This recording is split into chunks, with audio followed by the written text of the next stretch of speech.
Thank you for inviting us into your living rooms, everybody.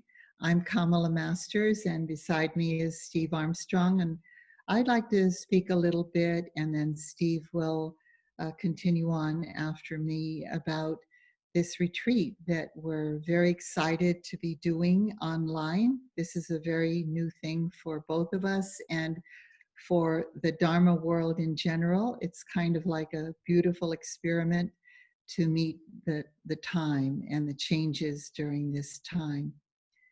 It's a really important time that we get to understand how to do our practice in a way that integrates into our daily life. And I want to tell a little bit about how I got into the practice many years ago, more than 40 years ago, to give you an example of me as a layperson and how it's really helped me in a couple of ways, precisely in a couple of ways, to be a member of my community and of humanity and still pay attention to the very deep needs I have as a human being for deeper spiritual realization.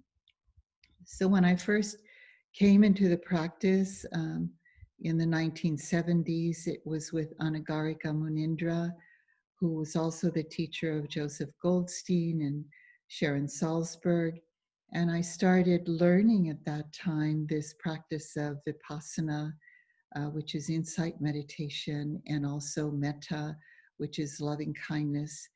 And what I learned from Munindra during that time period was to take what I understand about being aware and mindful every day into my home life, because I couldn't practice as much in longer retreats, having children, raising children. And so I understood in my own practice to be spacious and flexible, and to learn the ways of kindness towards myself and others. So with that as a very clear basis for me, and also for going into deeper retreats, continuing on with my practice with Munindraji, all the years from that time on until his passing away, and then he introduced me to practicing with Sayadaw U Pandita of Burma. Both of them were very much integrated into the Mahasi method of practice, which has a lot of emphasis on continuity, which helped my practice at home. It also had a lot of emphasis on clarity, really being close to an intimate and more deeply understanding of the ways of um, interdependence, and also the changeable nature of everything, and also opening to the suffering nature of the world and myself, so that I could really learn how to deal with it, not just on a daily level, but on a deep, deep level in my practice, which gave me a sense of the possibility of being more and more liberated in this very life. I deeply appreciate the teachings that I was handed down from my own teachers in this tradition. And what I would like to do is spend the rest of my retiring years offering that teaching and keeping it alive in our world today, because that's what's very authentic to me, and where I can come from the deepest place of the teachings and the integration of those teachings in our daily life to you. So I'm really looking forward to connecting with each and all of you together, and sharing this with Steve. By the way, both of us have been monastics in the tradition, so we have a deep regard for the monastic lineage.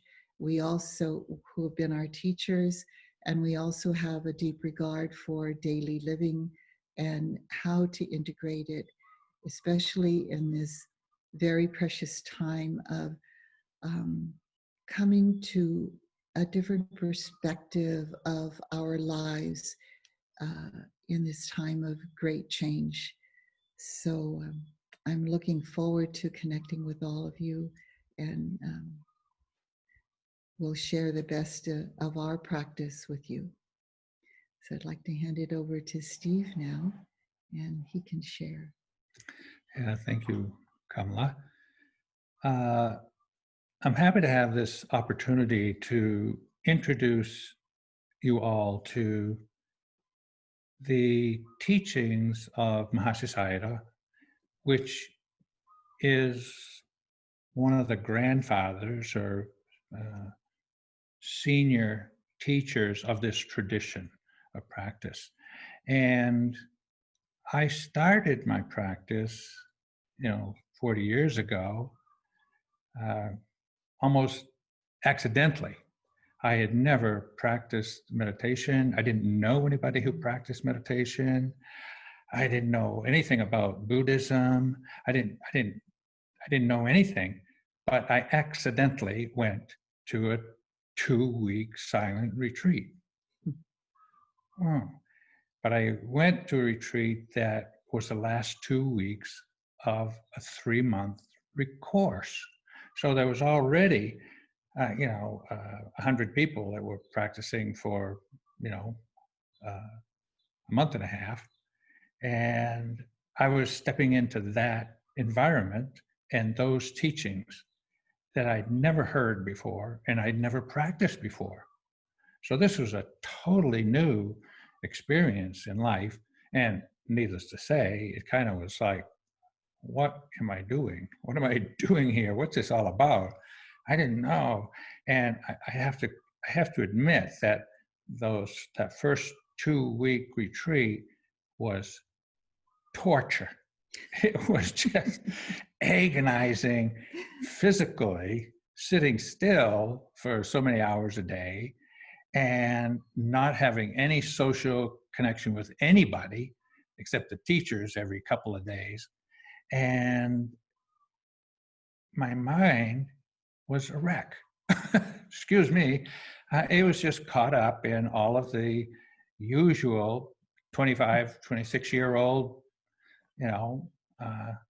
deeply conditioned in the American traditions, if you will, of how to deal with life, which was not always skillful for me and our circle of friends.